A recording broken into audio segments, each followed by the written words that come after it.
always on the go, but the day just won't be one without your Hollywood fix. Let Golden State Media Concepts Entertainment Podcast take care of that. An all-inclusive look of pop culture.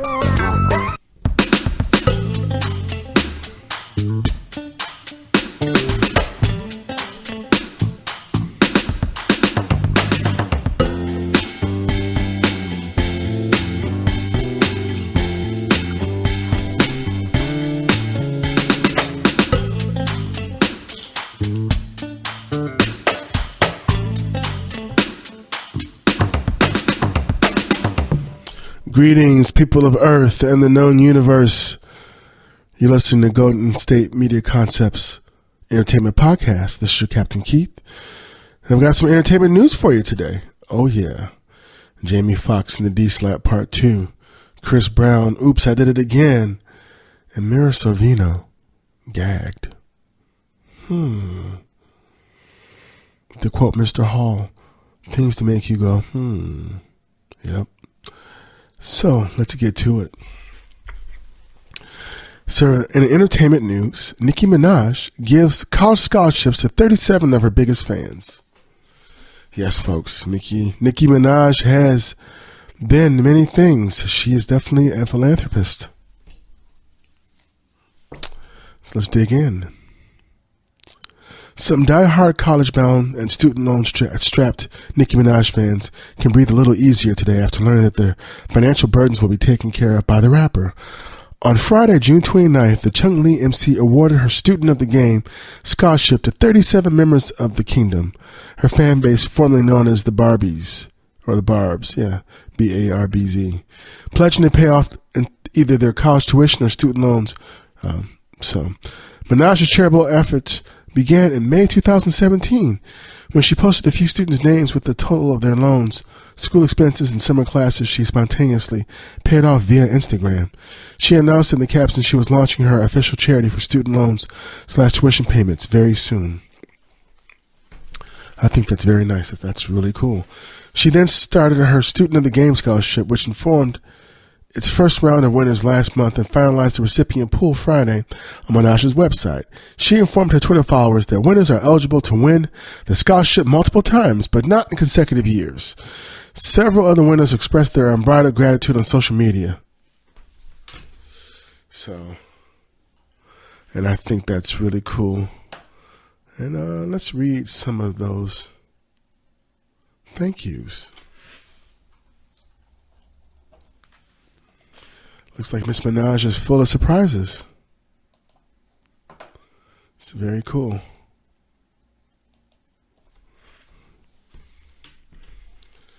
So give me a second as I pull up that Twitter feed.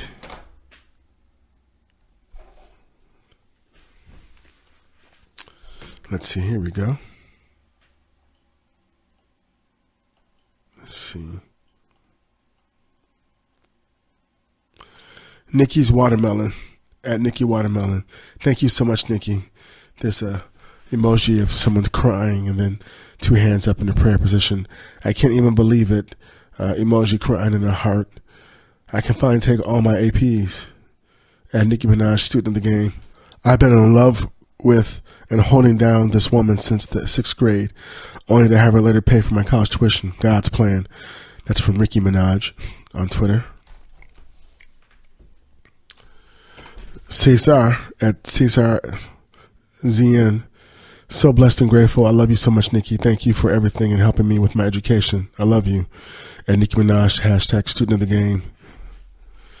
I mean, it's nice to see an artist who actually cares about her fans. I mean, because rappers don't usually do this. So very impressed. Shout out to Miss Minaj. This is really cool. T Minaj at Minaj _for life, LYFE. The fact that I have the chance to be on this list makes me so happy and grateful with the heart. This is just another way and Nicki Minaj has shaped my life for the better. A star claps in the heart. IG Draco Boutron at Draco Boutron. Oh my God, I effing won. Thank you, at Nicki Minaj. Forgive me the opportunity of keep my ass in school, helping me to buy a laptop. I love you. You are an angel. I will always love you. Hashtag student of the game. It's nice. Wally Mirage at W Joaquin 9. I'm one of the hashtag student of the game winners. I'm crying. Thank you so much. And Nicki Minaj, thank you. So,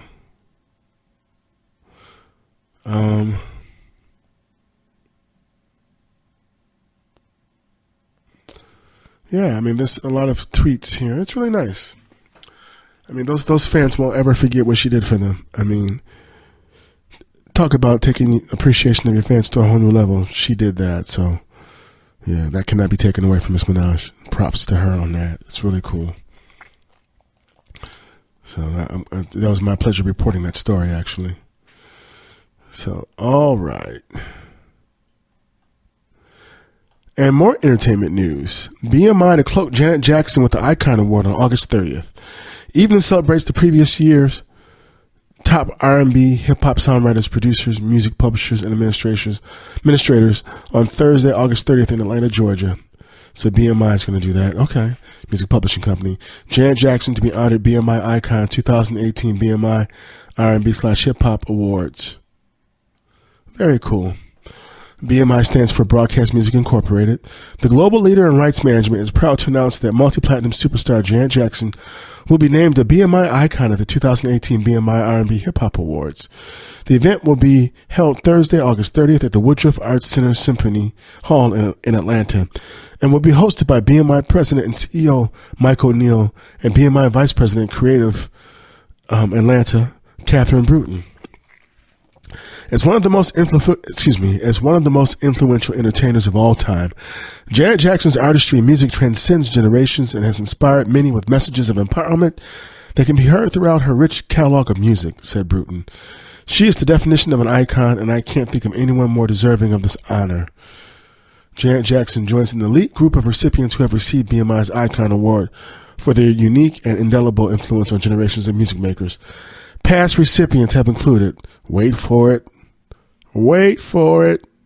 oh yeah, legendary, Patti LaBelle, Nile Rodgers, James Brown, Snoop Dogg, and Al Green, among others. There you go. Okay. It's quite a list. Throughout her groundbreaking career, she sold more than 160 million records worldwide, scored 7 #1 albums, and she's the only artist in Billboard's history to have 3 different albums: Control, Janet Jackson's Rhythm Nation, 1814, and Janet. Each produced 5 or more top 10 hits on the Hot 100 chart. Jackson's also one of only 4 artists alongside Bruce Springsteen, Barbra Streisand, and U2 to have earned #1 albums in the 1980s, 90s, 2000s, and 2010s. Okay, there we go. Miss Jackson, all right.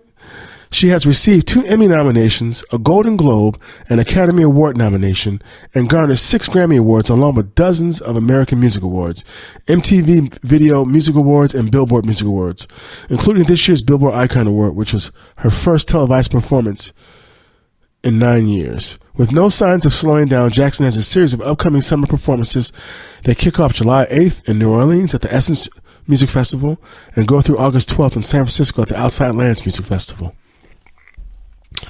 Throughout the evening, BMI will also salute the songwriters, producers, and publishers and administrators of the past year's 35 most performed R&B/hip-hop songs in the United States from BMI's repertoire of more than 13 million musical works. The BMI and R&B/hip-hop songwriter, producer, and publisher of the year will be named during the ceremony. That's awesome. Congratulations, Miss Jackson. All right. And in more news, the man that once stated, "You used to call me on my cell phone late night when you need my love." He said he knows when that hotline blings, it only means one thing. You know what I'm talking about. He also brought you fancy, huh? Hair did, nails did, everything did. Drake, that's right. Drake confirms he has a son on new album Scorpion. The kid is mine. There you go. All right. Drake just dropped a big bombshell. He's a daddy. The 31-year-old rapper confirmed the long-rumored news that he fathered a child with French former adult film star Sophie Brousseau on his new double album, Scorpion, which was released just before midnight Thursday on Apple Music. In his track, Emotionless, which samples Mariah Carey, the Canadian declares, "I wasn't hiding my kid from the world. I was hiding the world from my kid." There you go. Breaking news in my life, I don't run to the blogs. The only ones I want to tell are the ones I can call, he adds. Drake then seemingly addresses his relationship with his son's mother by referencing Michael Jackson's hit, Billie Jean, in the song March 14th, which I believe is his son's birthday, Adonis. "She's not my lover like Billie Jean, but the kid is mine. Sandy used to tell me all it takes is one time, and all it took was one time. S_censor. We only met 2 times. 2 times, he raps, referring to his mom, Sandy Graham. I used to challenge my parents on every album. Now I'm embarrassed to tell them I ended up as a co-parent / always promised the family unit. I wanted it to be different because I've been through it." On the track, Drake confirms his son was born October 11th and says he celebrated in Miami when the DNA test confirmed he was the little boy's father. However, Drake also reveals why he rushed out and bought a crib for his son. He's only met the boy once at Christmas time. Wow. Aside from the big baby news, the Canadian star's album also features Jay-Z, Nicki Minaj, Future, and Ty Dolla $ign. Drake also samples Jackson on the track Don't Matter to Me, which seems to be unreleased music for the King of Pop. Rumors regarding Drake's son reemerged last month when Pusha T released the diss track called The Story of Adidon, in which he alleged that Drake had a secret love child that he was keeping under wraps and refused to acknowledge.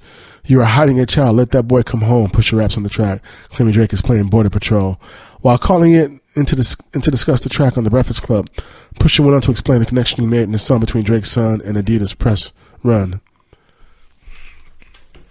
Allegedly, his new line on Adidas is called Adidon, which is named after Adonis, his son, Pusha T said. He went on to claim that Drake only planned to confirm the existence of his child once he started selling sweatsuits and sneakers. "Who rolls out their child with a sweatsuit? Get out of here. What are you doing?" he added. Drake also acknowledged what Pusha T and others have said about him both in the double album and in the editor's notes on Apple Music. Poking fun at himself, the rapper wrote, "Yes, folks, and I love this. Yeah. This is what Drake wrote in his new album, in his liner notes. This is really cool. I love this. Hate when Drake raps. Drake sings too much. Drake is a pop artist. Drake doesn't even write his own songs. Drake took an L. Drake didn't start from the bottom. Drake is finished. I like Drake's older stuff. Drake makes music for girls. Drake thinks he's Jamaican. Drake is an actor. Drake changed. Anybody else? Drake. Yeah, we know." Right on, Drake. Right on. Good for him. Days after the diss track came out, it was reported that Drake had been financially supporting Brousseau since shortly before she gave birth. Sources state the Canadian star is making sure Brousseau lives comfortably by quietly giving her money. The payments reportedly started late during her alleged pregnancy. A representative for Drake offered no comment in response to the report when contacted. So apparently rumors began circulating about Drake's paternity back in May 2017 when Brousseau, who was spotted with the rapper that January following his split from Jennifer Lopez, claimed she was 3.5 months pregnant with Drake's child and hired 2 major New York City attorneys to begin the proceedings to prove paternity and seek child support. She also stated that she had text messages from the rapper asking her to get an abortion. Ouch. If it's in fact Drake's child, which he does not believe it is, he will do the right thing by the child, Drake's rep told the people at the time. So, but we know it is. So congratulations on being a dad, Drake. You're like 31. That's actually old for a rapper to have his first kid. Just saying. So, all right. There is a new a streaming channel called the UMC, which stands for Urban Movie Channel. And it finally launches on Xfinity TV. Let's see. The Urban Movie Channel app now available on Android devices. Urban Movie Channel, UMC, the first subscription video on-demand service, SVOD, created for African American and urban audiences, is now available to Comcast Xfinity TV customers across the country. A subsidiary of RJ Entertainment, UMC's launch on Xfinity TV marks the first time the SVOD service has been made available on an MVPD set-top box featuring top programming in black film and television. UMC is accessible in the home through Xfinity On Demand and on the go via the Xfinity Stream app and portal. Xfinity TV customers with X1 can use their voice remote and say Urban Movie Channel to pull up the offering, or they'll be able to find it within the black film and TV section of Xfinity On Demand for $4.99 per month. It's pretty cheap, $5 a month. Okay. More on this story and so much more after this break. Want to find out what movies to go see? Then check out the GSMC Movie Podcast. It's your ticket to the latest movies, whether it's a new blockbuster event, romantic, comedy, or action flick. This show has got it all covered. They talk some what to go see now, don't bother, what's hot on Netflix, and everything in between. That's gsmcpodcast.com/movie-podcast. When it's all about the movies, it has to be this new show. Don't forget to like them on Facebook and follow them on Twitter. Visit gsmcpodcast.com for more info.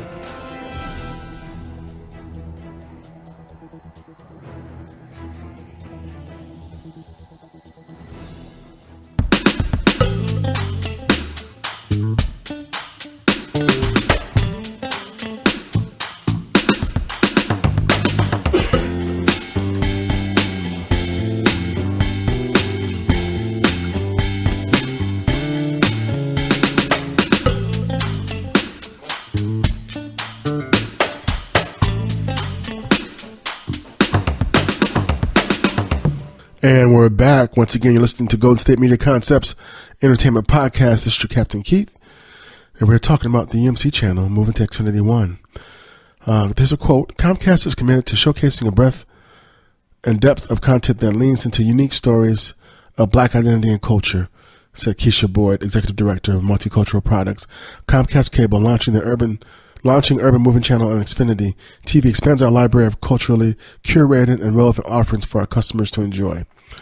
New and popular programming available on UMC via Xfinity On Demand includes UMC originals such as daytime Emmy-nominated soap opera comedy series The Rich and the Ruthless, created by and starring award-winning actress Victoria Rowell, provocative relationship drama series Craig Ross Jr.'s Monogamy, which boasts Jill Marie Jones, love her, from Girlfriends, Brian White, Vanessa Simmons, among its star-studded ensemble cast, and the gritty Houston-based series Fifth Ward, starring Grammy Award-winning artist Maya. Okay.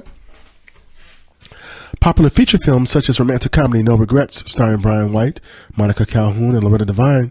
Dramatic film The Fix, starring Meta Golding, and Switching Lanes, one of the last feature films directed by the late Thomas McCall Ford from Martin fame. May he rest in peace. A robust collection of stage plays from renowned playwright David E. Talbot, including Love on Layaway, What My Husband Doesn't Know, ooh, okay, Love in the Nick of Time, and A Fool and His Money. I might have to watch those plays. They sound very interesting. All right, so congrats on the UMC channel, and I'm sure I'll be checking that out. Great streaming services. That's just more stuff to watch between Netflix, Amazon Prime, YouTube, Red, and now we got this, and Hulu. So UMC, welcome to the family. And I don't know what to do. Should I say It Ain't So from Weezer, or should I just say Chris Brown, Oops, I Did It Again from Britney Spears? Chris Brown arrested in Florida on felony battery warrant.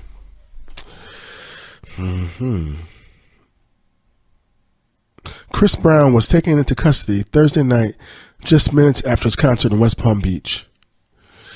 Cops arrested him on 2017 for felony battery warrant from a nearby county. Cops were waiting in the wings of Coral Sky Amphitheater and arrested Breezy as he stepped off stage. According to reports, Brown was booked and subsequently released after paying $2,000 in bond. Brown, who has racked up a long list of legal problems over the years, is currently on the road in support of his latest album, Heartbreak on a Full Moon. So we'll see what happens with that. And in more news, Idris Elba to play villain in Dwayne Johnson's Fast and Furious spinoff. Okay, all right. So let's see. Idris Elba is reportedly in final talks to play the main villain in Hobbs and Shaw, the Fast and Furious spinoff starring Dwayne Johnson and Jason Statham. Deadpool 2 director David Leitch will helm, with Johnson and Statham reprising their roles as Special Agent Luke Hobbs and criminal mastermind Deckard Shaw, respectively. Fast and Furious creator Chris Morgan wrote the script, and production is set to begin this fall toward a July 26, 2019 release. Original films Neil H. Moritz will produce alongside Johnson and his Seven Bucks production partners Danny Garcia and Hiram Garcia, Statham and Chris Morgan for his eponymous production company. Kelly McCormick, Steve Chasman, Amanda Lewis, Ainsley Davies, and Ethan Smith will executive produce. This isn't the first bad guy Elba has played. He previously appeared as the villain in Star Trek Beyond. Yes, he did. In addition to voicing the famous Shere Khan in Jon Favreau's The Jungle Book. Oh, yeah. He's coming off a busy 2017 that included The Dark Tower, Molly's Game, Thor Ragnarok, and The Mountain Between Us. He most recently helmed the Sundance pick Yardi, which I believe that he directed. So very cool.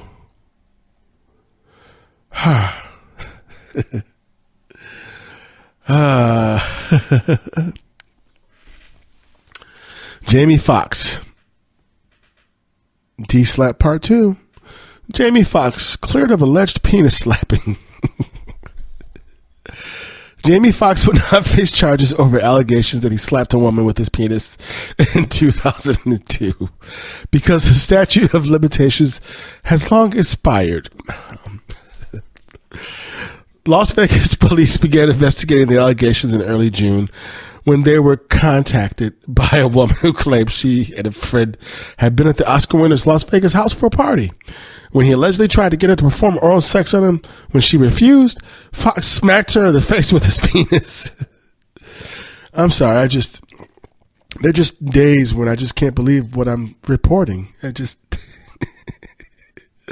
I never thought in a million years that this would be a story that I would report in my lifetime.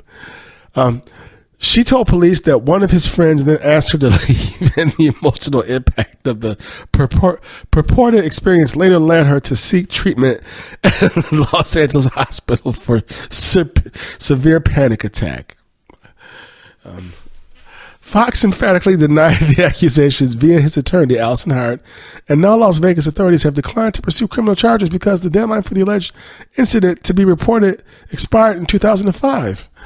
I mean, I don't even know if there is an ordinance, a rule about this. I mean, this is something that we've never heard before on this earth and in this universe, to my knowledge. The woman is also unable to file a civil suit against Fox because the statute of limitations for that has also run out. So, in Fox's statement dismissing the absurd claims, the 50-year-old insisted the encounter never occurred and vowed to take legal action of his own against the woman for filing a false police report. The message issued via Hart continued, the alleged incident was not reported to law enforcement in 2002 or at any other time in the last 16 years until now because the incident never happened. That's what they're stating. Yeah, so Mr. Fox has been cleared of penis slapping. Yeah. Okay.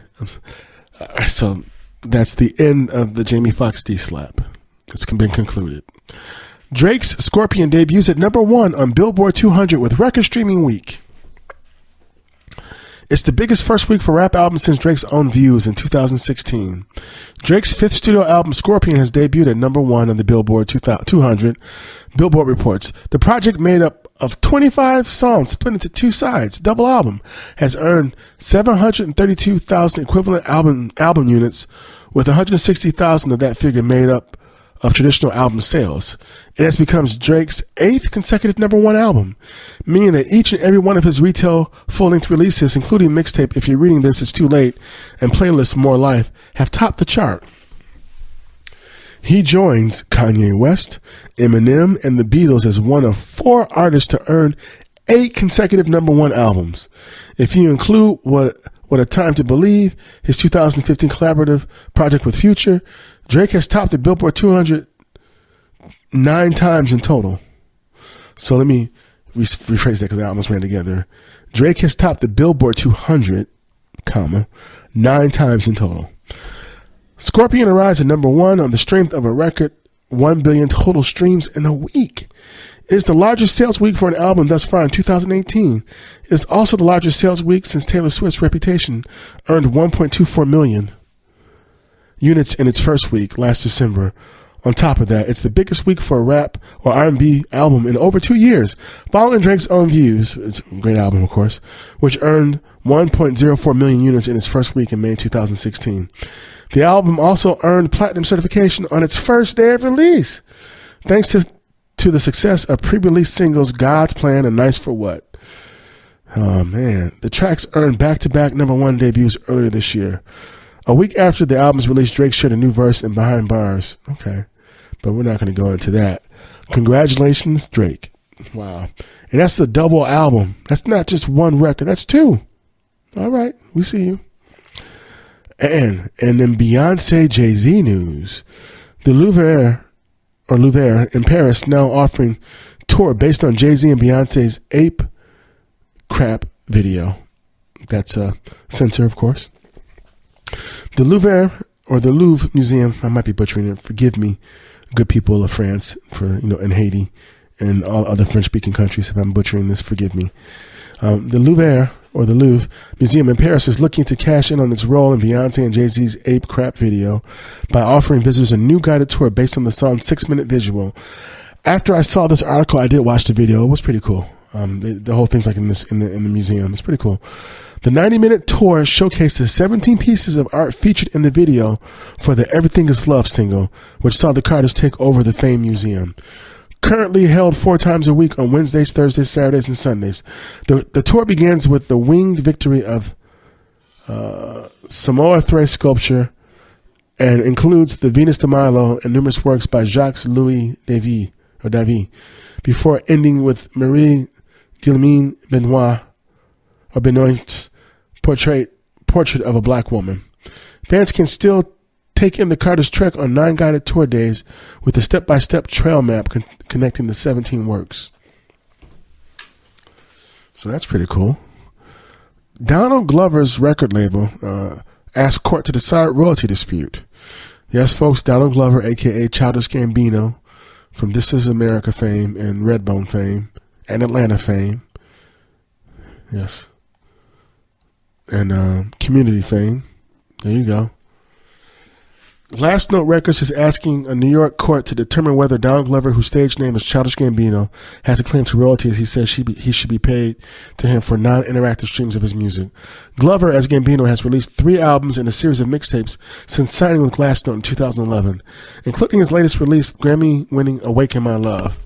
According to a filing for declaratory judgment submitted to U.S. District Court in the Southern New York District on July 6th, the label contends it is entitled to half of Sound Exchange payouts for so-called non-interactive digital performance royalties, monies paid by such streaming services as Pandora, Spotify, SiriusXM, and other webcasters, which are considered digital radio. Typically, such royalties would go to the label, who would divide the fees based on its contract with the artist. In Childish Gambino's case, Glass Note contends it is entitled to a 50% share of such public performance royalties. The other 50% is due to Glover, 45%, and to participating feature artists and producers, 5%. Since 2012, the amount paid out to Glover is around $700,000. I don't know. I think I see why he's going to court. But for reasons which aren't entirely clear from the filing, other than the license term expiring in 2017, Glover signed with RCA Records in January. Glover is insisting he's entitled to 100% of those performance royalties and has been collecting the fees directly from Sound Exchange. Glass Note is asking the court to make a determination over the contractor split and that the label be able to keep Sound Exchange royalties that it has already received. For its part, Glass Note reveals that it has already paid Glover $8 million over the life of the contract and anticipates paying him another $2 million before their business with each other is ostensibly done. In addition, the complaint notes that Glass Note bore all financial risk in launching Gambino and had advanced him monies against future royalties, as well as committed to a minimum spend of $200,000 for Awaken My Love, outlays that Glass Note far surpassed. Reads the filing. Glass Note, which was founded by Daniel Glass in 2007 and is based in New York, is represented by the Loeb & Loeb in this matter. So, okay. There that is. Michael K. Williams, Vera Farmiga, John Leguizamo joined Ava DuVernay's Netflix series Central Park 5. Didn't even know she was doing a new Netflix series. We'll talk some more about that after this break. Tired of searching the vast jungle of podcasts? Now listen close and hear this out. There's a podcast network that covers just about everything that you've been searching. Hey! The Golden State Media Concepts Podcast Network is here. Nothing less than a podcast bliss with endless hours of podcast coverage. From news, sports, music, fashion, cooking, entertainment, fantasy, football, and so much more. So stop lurking around and go straight out to the Golden State Media Concepts Podcast Network. Guaranteed to fill that podcast itch. Whatever it may be. Visit us at www.gsmcpodcast.com. Follow us on Facebook and Twitter, and download us on iTunes, SoundCloud, and Google Play.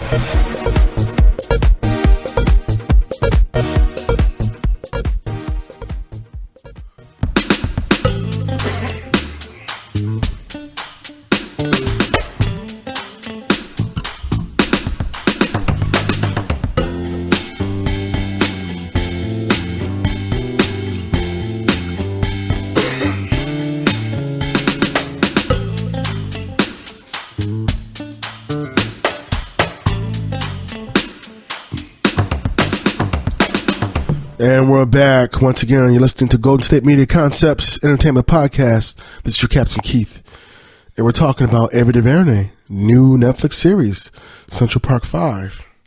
So let's see what that's about. It's created, written, and directed by Oscar nominee Ava DuVernay. Has added Michael K. Williams, Vera Farmiga. Michael K. Williams was in The Wire and Bessie with Queen Latifah. So many things. He's in one of the Purge films. Vera Farmiga is great. She played Norman Bates' mom on the Bates Motel series. Of course, John Leguizamo, we love him. To the cast. Based on a true story that gripped the country, Central Park 5 will chronicle the notorious case of 5 teenagers of color who were convicted of rape they did not commit. The episodes will focus on the 5 teenagers from Harlem: Antron McCray, Kevin Richardson, Yusef Salaam, Raymond Santana, and Corey Wise. The 4-episode series will span from the spring of 1989, when each were first questioned about the incident, to 2014, when they were exonerated and a settlement was reached within the city of New York. Wow, that's crazy. Jeff Skoll and Jonathan King from Participant Media, Oprah Winfrey from Harpo Films, Jane Rosenthal and Barry Walsh from Tribeca Productions and DuVernay will executive produce the limited series, which is set to premiere on Netflix in 2019. All right. And just when you thought you had enough of Drake, there's more. Mr. Aubrey Graham. Drake owns 7 of Hot 100's top 10 breaking Beatles record. Nice for What returns to number 1 for 8th week. I guess he is nice for what, right? What? With Scorpion firmly planted atop the Billboard 200 album chart, Drake adds 5 new singles to the Hot 100 top 10, upping his career total to 31 and passing Michael Jackson for the most among solo males, reports Billboard.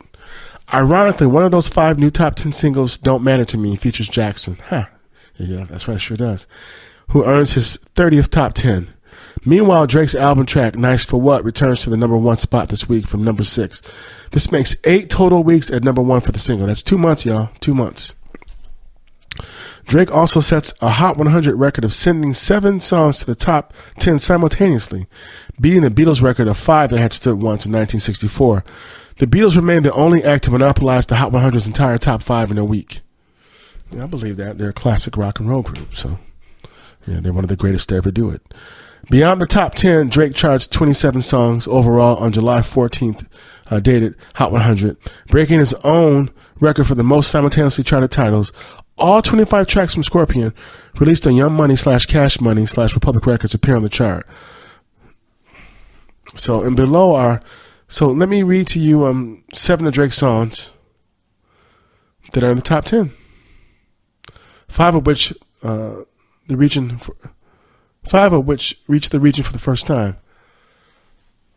Number 1, Nice for What. It was number 6, 8th week at number 1. Number 2, Nonstop, debuted this week. Number 4, God's Plan. I can't do this on my own. Sorry. Number 9, previously spent 11 weeks at number 1. Number 6, In My Feelings, debuted this week. Number 7, I'm Upset. That's number 26, previously reached number 15. Number 8, Emotionless, debuted this week. Number 9, Don't Matter to Me, featuring Michael Jackson, debuted this week. Wow. Drake ties Rihanna for the third most Hot 100 top 10s, while he and Jackson become only the 4th and 5th acts to reach the milestone of at least 30 top 10s. Here's an updated look at the acts with the most Hot 100 top 10s dating to the charts August 4th back to 1958. And that's when its inception began. So number 38 was Madonna, 34 was the Beatles, 31 Drake, 31 Rihanna, 30 Michael Jackson, 28 Mariah Carey, 28 Stevie Wonder, 27 Janet Jackson, and 27 Elton John.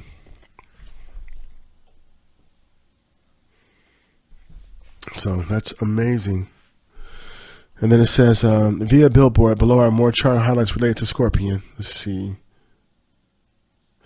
Emotionless, a new on the Hot 100 at number 8, samples a remix of Mariah Carey's 3-week 1991 number 1 Emotions, although she is not credited as an artist on Emotionless. As a co-writer of Emotionless via its sample, Carey earns her 25th Hot 100 top 10 as a songwriter. Okay. Record-breaking 4 top 10 debuts with 4 debuts in the Hot 100's top 10. Nonstop, Feelings, Emotionless, and Matter. Drake is the first act with that many arrivals in the bracket in the week. He passes J. Cole, who debuted 3 songs in the top 10 on May 5th as a parent album, KOD, launched atop the Billboard 200, ATM number 6, Kevin's Heart number 8, and the title track number 10. Okay. Record-breaking 27 titles on Hot 100 this week. Drake breaks his own record for the most concurrent Hot 100 titles, charting 27 songs on the latest list. He previously logged 24 on the April 8th, 2017 data chart when More Life, his LP prior to Scorpion, debuted atop the Billboard 200.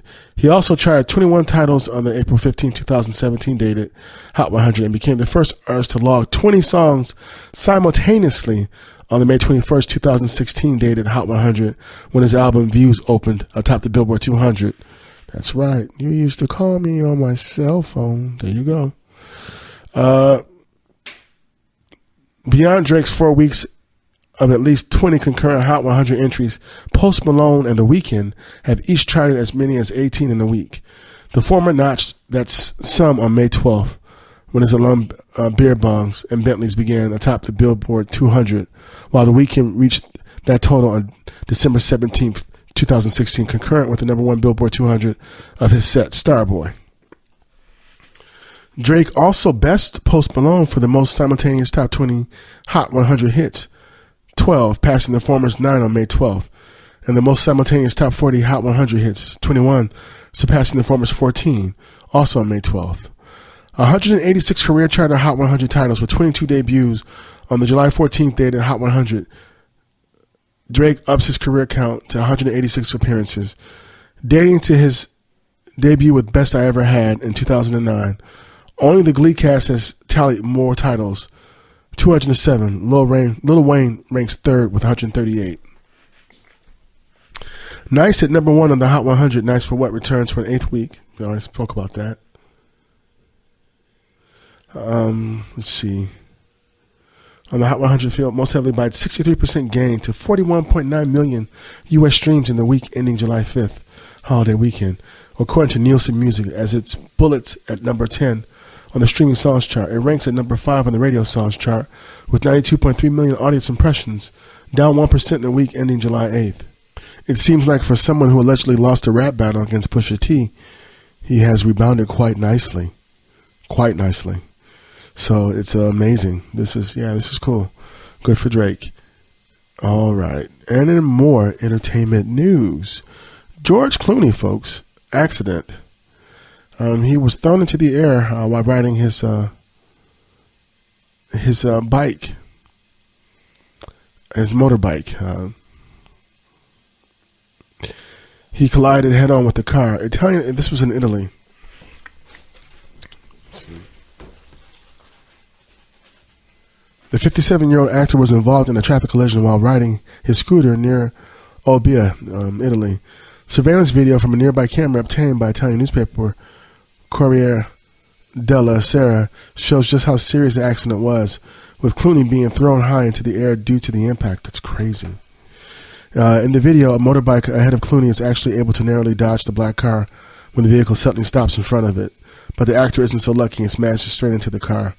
Thankfully, a rep for Clooney states that on this past Tuesday that he's now at home and recovering after being hospitalized following the incident. George was treated and released from an Albia hospital, the rep said. He is recovering at home and will be fine. According to authorities, the accident occurred around 8 a.m. local time when a Mercedes driving on the state road 125 near Albia did not respect the right-of-way and hit the actor. The driver of the car called authorities, who then dispatched the municipal police, an ambulance, and the fire department.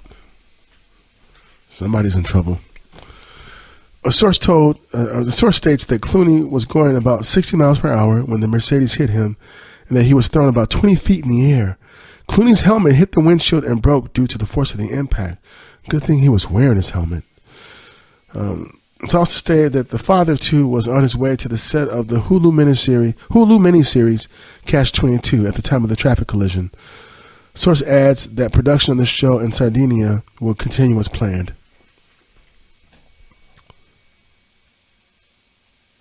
This is Clooney's second motorcycle accident.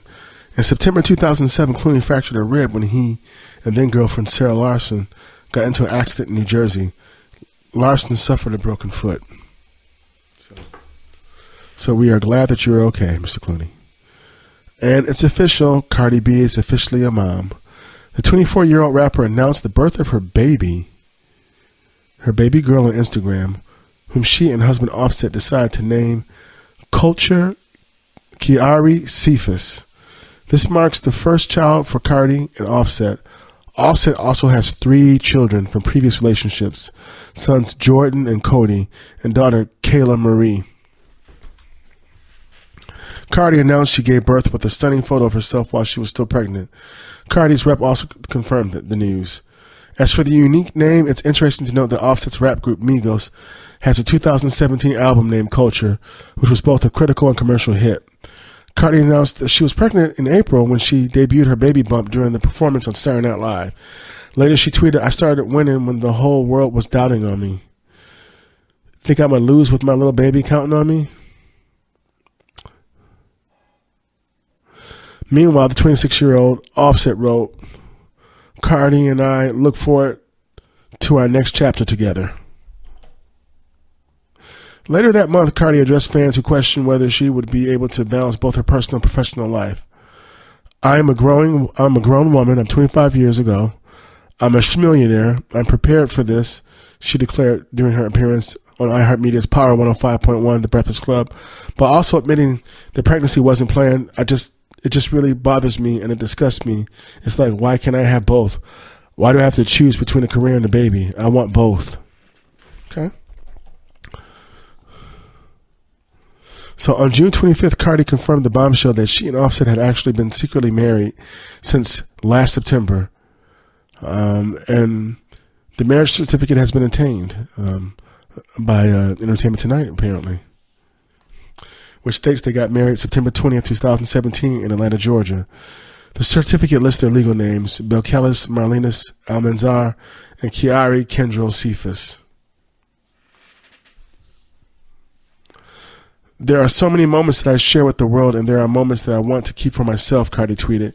"Getting married is one of those moments. Our relationship was so new, breaking up and making up, and we had a lot of growing up to do, but we was in love. We were so in love, and we didn't want to lose each other. Was one morning in September, we woke up and decided to get married. We found someone to marry us, and she did. Just the two of us and my cousin. I said, I do, with no dress, no makeup, and no ring." She also addressed Offset popping the question on stage at Power 99's Powerhouse concert in Philadelphia last October. "I appreciate and love my husband so much for still wanting for me. I had that special moment that every girl dreams of when he got down on one knee and put a ring on my finger, and he did that for me," she wrote. "Well, now, since you little nosy Fs know, at least you can stop saying I had a baby out of wedlock." Huh. Okay. In a recent interview with Rolling Stone, Cardi said she was definitely planning on taking her baby on the road for her upcoming tour with Bruno Mars and being a hands-on mom. So that's cool. What I envision is my tour bus has my own personal room, and I just want to be with my baby, she said. The only time I don't have my baby with me is when I'm getting my hair done, makeup done, and performing. And there it is. I don't want to miss 1 second, Cardi added. I don't want to miss no smiles. I don't want to miss no new movement. I don't want the baby to confuse me and the babysitter. Understood. More entertainment news after this break. Golden State Media Concepts bring you Book Review Podcast, a haven for bookworms of all ages and the widest genres, from mystery to memoirs, romance to comedy, fantasy to sci-fi. If you love to read, this is a podcast for you. It's the Golden State Media Concepts Book Review Podcast.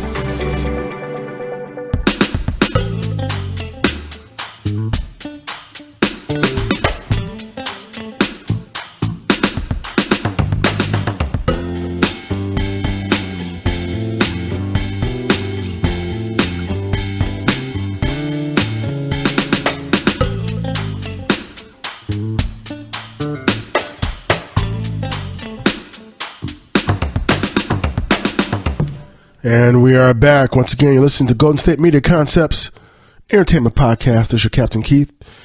Entertainment news for you. Got some more stuff.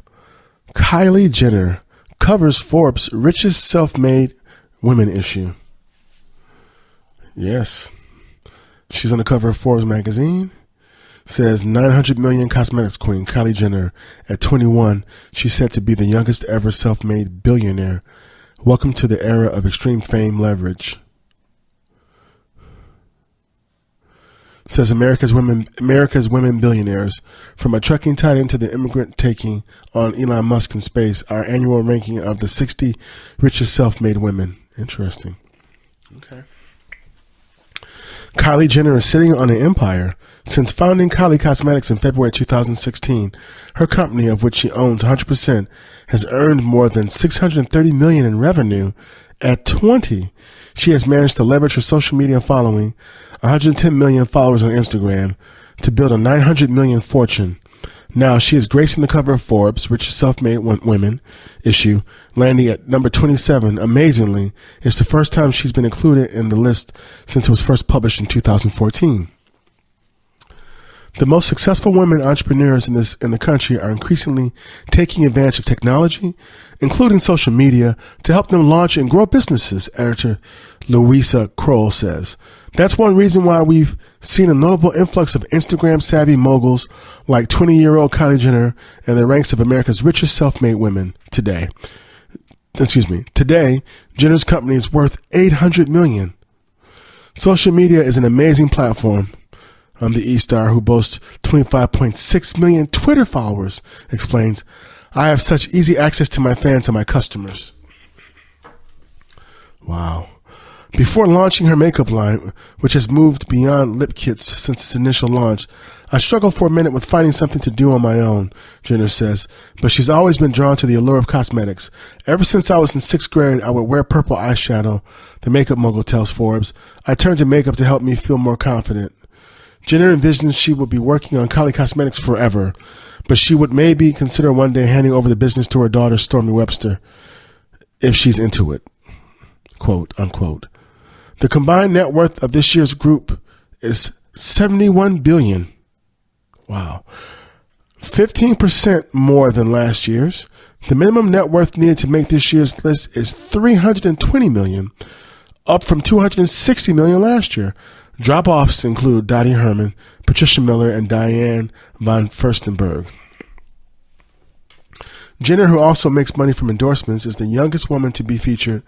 Others top earners include Oprah Winfrey, number 6 at $3.1 billion, Sheryl Sandberg, number 12 at $1.55 billion, Tory Burch at number 29 at $800 million, Vera Wang at number 34 at $630 million, Madonna, number 36, $590 million, and Donna Karen, number 43, at $470 million. Celine Dion, number 46, at $430 million. Judy Sheindlin, number 48, at $400 million. Barbara Streisand, number 48, $400 million. Beyonce, number 53 at $355 million. Kim Kardashian, number 54 at $350 million. And Taylor Swift, number 60 at $320 million. So apparently sisters are doing it for themselves. Right on. That's good. Good stuff. That is amazing. That's wow. One idea. That's like an empire right there. And in more entertainment news, Mira Sorvino states, casting director gagged me with a condom. I was only 16. Mira Sorvino just revealed a shockingly disgusting story about a casting director who, she says, scared the crap out of her for a role by gagging her with a condom when she was 16. She dropped the bombshell Wednesday during the Hollywood Foreign Press Association's HFPA in Conversation podcast. She says it was one of her very first auditions for a horror movie. Mira, who's also accused Harvey Weinstein of sexually harassing her multiple times in the 90s, said the casting director claimed to be getting her in the mood for the horror scene by tying her to a chair and bruising her arm, then the condom. She didn't name the casting director or the movie. Wow. That's crazy. I mean, I don't even know what to say to that. Demi Moore's credit card allegedly stolen and used for a $169,000 shopping spree. That is not good. Demi Moore apparently got quite a shock when reviewing her recent credit card statement. Criminal court documents obtained by a source on Tuesday claimed that a man named David Matthew Reed stole the 55-year-old Empire actress's credit card between March 8th and March 27th of this year, allegedly spending more than $169,764. Man. According to what did you buy? According to the documents, Moore's personal assistant called the credit card company to report that the card had been used for fraudulent transactions. During the conversation, they discovered that someone had reported the card lost and requested a replacement card. DM's personal assistant stated that neither she nor Demi Moore, made this report or request, the document reads. Per the complaint, surveillance video then allegedly showed Reed making purchases from Nordstrom and Saks Fifth Avenue stores in and around Los Angeles at the same dates and times that Moore's card was used at those stores. And apparently no one asked for ID. Oh, wow. The document states that Reed was later arrested on April 5th outside of a storage unit he had rented in Hollywood. In a post-Miranda interview on April 5th, 2018, Reed admitted to obtaining Demi Moore's credit card without authorization and fraudulently using it to make purchases at stores. According to the complaint, he is currently in jail. Moore wouldn't be the first celebrity to have something stolen this year. Following her Academy Award win for Best Actress in February, Frances McDormand's Oscar was taken from her during the Governor's Ball. The trophy was thankfully recovered. Yeah, that was pretty crazy too. So, wow. Poor Miss Moore. That's, I mean, what do you say about that?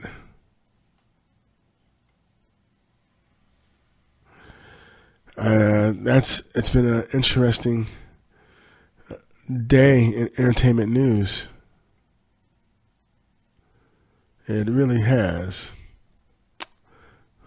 Newly engaged, Justin Bieber still has his Selena Gomez tattoo. So let me make sure I understand this. Mr. Bieber is engaged to Stephen Baldwin's daughter, Hailey Baldwin. Stephen Baldwin was an actor. He was a famous movie actor. He was in Posse with Mario Van Peebles and some other films like Threesome. And now apparently he's a pastor. So let's dig into the story here. Justin Bieber may want to take a trip to his tattoo artist soon. The 24-year-old singer got engaged to Hailey Baldwin on this past Saturday, but he still has his tattoo dedicated to his ex-girlfriend Selena Gomez on his left wrist. On Tuesday, Bieber and Baldwin were snapped together in New York City, where the tattoo featuring a girl with long hair meant to be Gomez was still clearly visible. Bieber previously talked about attempting to cover up the tattoo in February 2016. This is my ex-girlfriend, he told GQ. pointing to the distinct ink. So I tried to cut her face up with some shading, but people still know. Just pay to get it removed. You're rich. You've got the money. You can do it. Clearly, Bieber's tattoos are important to him. Last June, he showed off his Better at 70 tattoo on his leg, which he actually referenced again in his Instagram, confirming his engagement to Baldwin. My goodness, does feel good to have our future secured, he wrote of his and Baldwin's engagement. We're going to be better at 70, baby. Here we go. Meanwhile, a source previously stated that the 25-year-old Gomez is unbothered by Bieber's engagement. The Wolves singer was snapped on a relaxing boat cruise with friends in New York City on Sunday after the news broke. And on Tuesday, she stepped out with a huge smile on her face.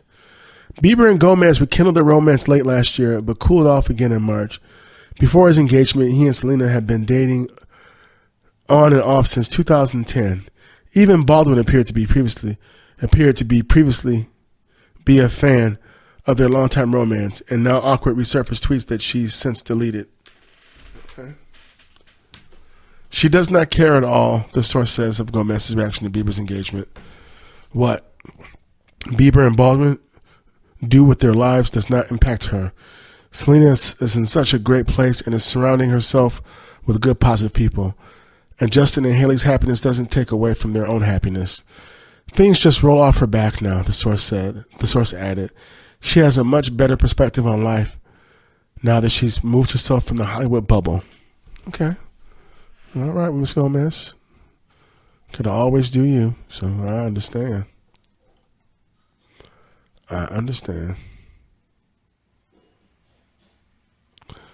All righty. And in more entertainment news. Newlyweds Kit Harington and Rose Leslie ecstatically car shop in London pic.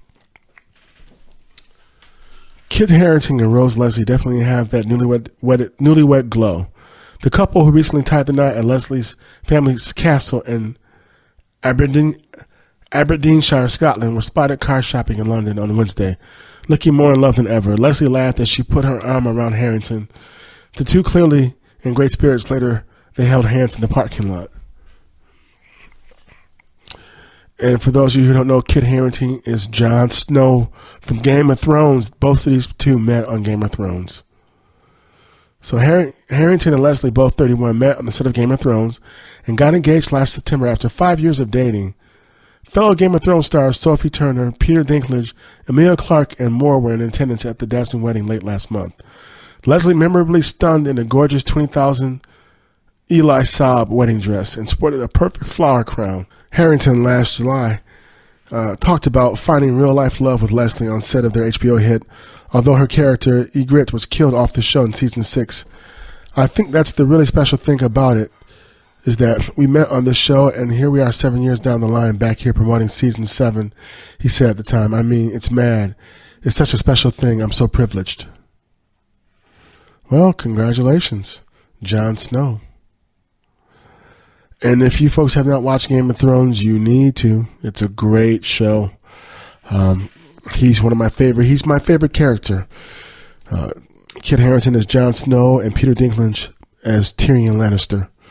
Those are my faves. But the whole show is great, and the cast is amazing. They're all amazing. Definitely. So the final season will air next year. We have to wait. So there that is. So when you're acting, you never know who you're going to meet. You never know who's going to come into your life. Crazy stuff. Crazy. Haha.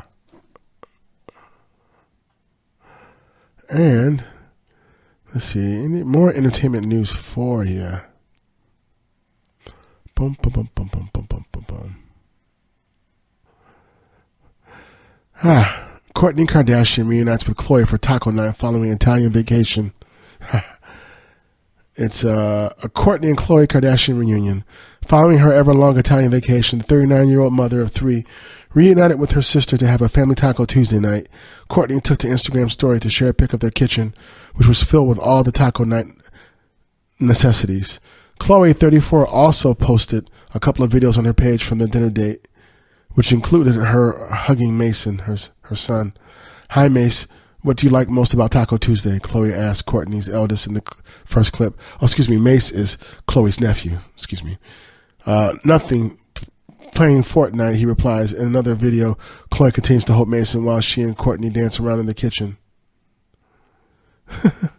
Cute post of the two of them. So the Khloe and Kourtney reunion comes a week after the Revenge body host teased her sister about not being around when she was in Los Angeles. "Are you lost at sea?" Khloe wrote on one of Kourtney's fabulous bikini shots before adding a second comment. "I'll come back in town and you leave the next day. Should I catch a hint?" Kourtney replied to her younger sis, "Be nice or I'm not coming back." Ouch. That's cute. The brunette beauty, however, did return on Monday and spent the day with Khloe and her adorable baby girl, True. She couldn't help but gush over how cute True was, posting an Instagram story video and captioning it, I want to suck her cheeks." She is cute. It's a cute little picture. Last week in a series of tweets with fans, Khloe revealed she had to stop nursing her daughter after trying every trick in the book. "It wasn't working for my body," she shared. Hear more of what she... Yeah. Okay. Well, folks, you've been listening to Golden State Media Concepts Entertainment Podcast. This is your Captain Keith. Thank you so much, good people of the planet Earth and the known universe, for listening. Appreciate all of you. Thank you for your time. I hope you had a good time. I know I did. And until next time, I'll see you somewhere out in space.